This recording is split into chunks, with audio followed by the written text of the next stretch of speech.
Queridos irmãos e queridas irmãs, sejam bem-vindos ao nosso canal. Essa é a nossa série, Estudando o Evangelho segundo o Espiritismo. Vamos dar continuidade, portanto, aos nossos estudos, atualmente no capítulo 11 do Evangelho segundo o Espiritismo, que tem o título Amar o Próximo como a Si Mesmo. As características que envolvem esse amor ao próximo. Estudamos agora o item ainda, Instruções dos Espíritos, dentro das instruções, o item A Fé e a Caridade, correspondente ao subitem 13 do capítulo, composto por 3 parágrafos com a instrução de um espírito que se denomina Espírito Protetor, instrução do ano de 1861. Em resumo, nós vamos considerar que o item faz a distinção entre a caridade verdadeira que só pode ser inspirada pela fé, e o impulso generoso. Ele faz essa diferença, O que é caridade verdadeira e impulso generoso. Depois, explica que apesar das diferenças entre os homens, todos desejam a felicidade e podem conquistá-la através da prática da caridade verdadeira, da prática do bem e do sacrifício de suas imperfeições, que nós já estudamos anteriormente, o orgulho e o egoísmo. Para falarmos um pouquinho sobre o aspecto de continuidade, a gente vai considerar então que os itens anteriores estudaram justamente o egoísmo, estudaram um pouquinho o orgulho, seus efeitos maléficos, o modo de identificarmos em nós essas imperfeições, combatê-las. Apresentaram também o amor e a caridade como soluções para toda a humanidade ou como cura dessas feridas, do orgulho e do egoísmo. Mostrando a caridade e o amor como em seus efeitos benéficos. Então eles nos mostram os resultados do amor e da caridade, do orgulho e do egoísmo. Bem, agora nós estudamos que é necessário que a caridade seja unida à fé para ser verdadeira, somando mais uma informação ao nosso entendimento sobre esse tema que está sendo tratado aqui. Agora a gente vai entender que a prática da caridade verdadeira tem que ter o componente da fé e que, portanto, é o combate às imperfeições já estudadas anteriormente do orgulho e do egoísmo. Aqui é a ideia, então, a ideia principal, a ideia de continuidade do texto. Vamos então ao primeiro parágrafo dessa instrução, para que a gente possa entender todas essas ideias colocadas. Disse-vos, não há muito, meus caros filhos, que a caridade sem a fé não basta para manter entre os homens uma ordem social capaz de os tornar felizes. Pudera ter dito que a caridade é impossível sem a fé. Na verdade, impulsos generosos se vos depararão, mesmo entre os que nenhuma religião tem. Porém, essa caridade austera, que só com abnegação se pratica, com um constante sacrifício de todo interesse egoístico, somente a fé pode inspirá-la, porquanto só ela dá se possa carregar com coragem e perseverança a cruz da vida terrena. Então nós temos nesse parágrafo que a caridade sem fé não é suficiente para uma ordem social que traga aos homens uma felicidade constante. Caridade sem fé é impossível, está dito aqui no item. Caridade sem fé é apenas impulso generoso.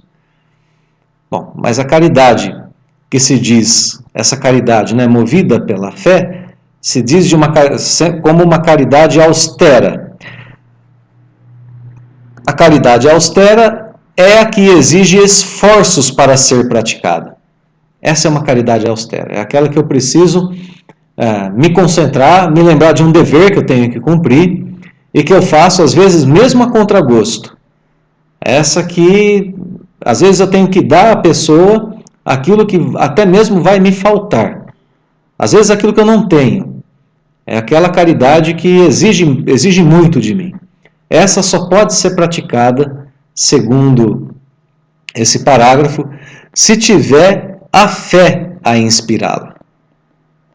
É só ela que permite, carregar com coragem e perseverança a cruz da vida terrena. Bem, Só a fé pode inspirar esse tipo de caridade, justamente porque a fé é o elemento que nos permite ver a vida além daquilo que nos mostram os olhos do nosso corpo físico. Ver no irmão a necessidade, não o erro. Ver em nós a capacidade de doar mais do que de ter. Por isso aqui que o texto cita a abnegação, que é o esquecimento de si mesmo. Né? A abnegação está citada aqui. Ela é o esquecimento de si mesmo. É o contrário de nossos interesses egoístas. Então, só aquele que tem fé, só aquele que tem um olhar para os horizontes espirituais da vida, aquele que pensa em Deus, que pensa na imortalidade da alma, bom, esse, movido pela fé, age em caridade. Porque se a gente for movido só pelas circunstâncias da vida terrena, a gente fica preso em nossos sentimentos de orgulho, de egoísmo, e a gente não pratica a caridade. Aqueles sentimentos que foram já descritos anteriormente, né, nos itens anteriores aqui do Evangelho, dizendo que a gente se importa às vezes com a opinião dos outros, que nos vem praticando a caridade. Às vezes, né, o que vão pensar ao me verem por aí na rua carregando um pratinho de comida? Né? Às vezes a pessoa pode nos ver nessa situação sem saber que a gente está levando, por exemplo, para um morador de rua. O que vão pensar de mim se me virem perdoando alguém que me ofendeu profundamente? Ah, ele é fraco. E assim por diante. Os interesses egoístas, né? O que será de mim se eu não guardar bens inúmeros para o futuro? E aí, então, eu deixo de doar os bens materiais necessários ao meu próximo. Então, a doação de bens materiais e espirituais só pode ser sustentada pela fé. A fé é fonte de coragem e perseverança, inclusive para o enfrentamento das lutas terrenas, segundo esse primeiro parágrafo. Então, esse parágrafo opõe aqui para a gente a ideia de uma caridade verdadeira com a ideia de um impulso generoso. O impulso, muitas vezes, pode ser generoso, mas ele pode ser sufocado pelo orgulho, pelo egoísmo, e pode nem se concretizar em uma ação caridosa. Então, muito cuidado com o modo como a gente faz a caridade e, principalmente, o cuidado em a gente poder tratar desses nossos impulsos de orgulho e de egoísmo. Vamos ao segundo parágrafo. Sim, meus filhos, é inútil que o homem, ávido de gozos, procure iludir-se sobre o seu destino nesse mundo, pretendendo ser-lhe lícito ocupar-se unicamente com a sua felicidade. Sem dúvida, Deus nos criou para sermos felizes na eternidade. Entretanto, a vida terrestre tem que servir exclusivamente ao aperfeiçoamento moral, que mais facilmente se adquire com o auxílio dos órgãos físicos e do mundo material, sem levar em conta as vicissitudes ordinárias da vida, a diversidade dos gostos, dos pendores e das necessidades. É esse também um meio de vos aperfeiçoardes, exercitando-vos na caridade. Com efeito, só a poder de concessões e sacrifícios mútuos podeis conservar a harmonia entre elementos tão diversos. Bem, então vamos ponto a ponto nesse parágrafo, né? Um homem ávido de gozos, ávido é quem deseja muito, né? Deseja com ardor. É inútil que esse homem que deseja muito os prazeres, né, procure se iludir sobre o seu destino nesse mundo. Olha, como que ele se ilude? Quando ele acha que é lícito, né, que está certo ele se ocupar unicamente com a sua felicidade. Aí ele está se iludindo.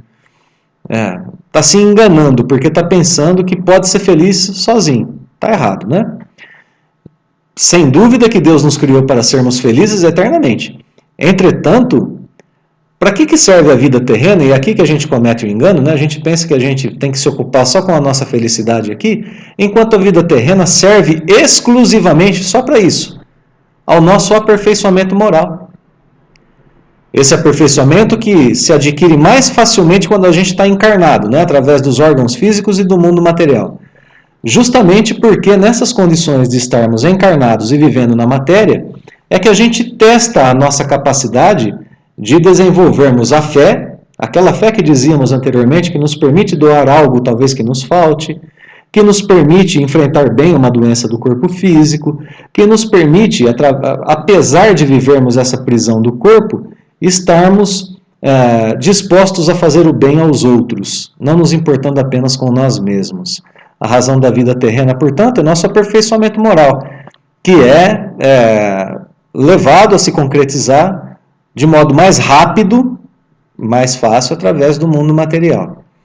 Bem, as condições gerais da vida são diferentes para os indivíduos e são meios de aperfeiçoamento pelos quais eles passam. Diante disso, a caridade é também um meio de aperfeiçoamento, mas esse é comum a todos. Então vejam só, o que estamos querendo dizer, né? As vicissitudes, a diversidade dos gostos, né? Um gosta de uma coisa, outro gosta de outra. Um sofre por uma coisa, outro sofre por outra. Coisas que nos fazem sofrer muito, a outros nem incomodam, né? Coisas de que a gente gosta muito, os outros não gostam. Pendores, necessidades que para a gente existem, para outros não. Bom, tudo isso, para nós individualmente, é meio de aperfeiçoamento. No entanto, quando a gente se exercita na caridade, caridade é meio de aperfeiçoamento a todos. Por isso a caridade é colocada aqui como o caminho da harmonia, pois ela permite concessões e sacrifícios de todos em favor uns dos outros. Cada um vive um contexto especial com suas percepções, noções, emoções e entendimento da vida, além das condições materiais que escolhe ou que é impelido a viver. Isso é fato aqui na Terra, não é? Assim, a única coisa que nos une é a concessão, os sacrifícios mútuos que fazemos uns pelos outros, é a caridade. É assim que melhoramos um pouco as condições de todos e nos sentimos mutuamente amparados, consolados, reconhecidos e compreendidos. Portanto, esse parágrafo explica a condição geral dos homens na Terra, do ponto de vista das diferenças individuais e da felicidade que todos almejam e, ao mesmo tempo, mostra o meio para sua conquista, que é a caridade de uns para com os outros. Vamos para o último parágrafo agora, então, do nosso texto. Tereis, contudo, razão se afirmardes que a felicidade se acha destinada ao homem nesse mundo, desde que ele a procure não nos gozos materiais, e sim no bem. Então tem felicidade aqui na Terra, sim, quando a gente pratica o bem, não é? A história da cristandade fala de mártires que se encaminhavam alegres para o suplício, pessoas que entregaram a própria vida em favor do cristianismo, né? Hoje, na vossa sociedade, para serdes cristãos, não se vos faz mistério necessário, né? Nem o holocausto do martírio, a gente não tem que se entregar à morte, nem o sacrifício da vida, né? Nem as torturas, né? O holocausto do martírio, nem torturas, nem a entrega da própria vida. Mas única e exclusivamente o sacrifício do vosso egoísmo, do vosso orgulho e da vossa vaidade. Triunfareis se a caridade vos inspirar e vos sustentar a fé. Então vejamos, né? A gente precisa procurar a felicidade no bem, não nas coisas materiais. No bem que a gente for capaz de fazer aqui, não nas coisas materiais. O parágrafo nos ensina ainda que para sermos cristãos hoje, o sacrifício que a gente deve fazer é do nosso orgulho, do nosso egoísmo e da nossa vaidade. Complemento de itens anteriores, inclusive, do Evangelho, né? Isso é um sacrifício, exterminar de nós orgulho, egoísmo e vaidade, porque ainda sentimos prazer em satisfazer essas imperfeições. Quando satisfazemos o nosso orgulho, somos notados, o nosso egoísmo, conquistamos aquilo que desejamos, a nossa vaidade, né? Quando a gente gosta de viver na abastança dos bens materiais, para satisfazer o nosso egoísmo, quando a gente tem dificuldade para, assim, né, dessa forma, para doar, quando a gente gosta de elogios, de prestígio, mesmo que não mereçamos, nossa vaidade, né? Então a gente gosta dessas imperfeições, nós gostamos que elas sejam satisfeitas.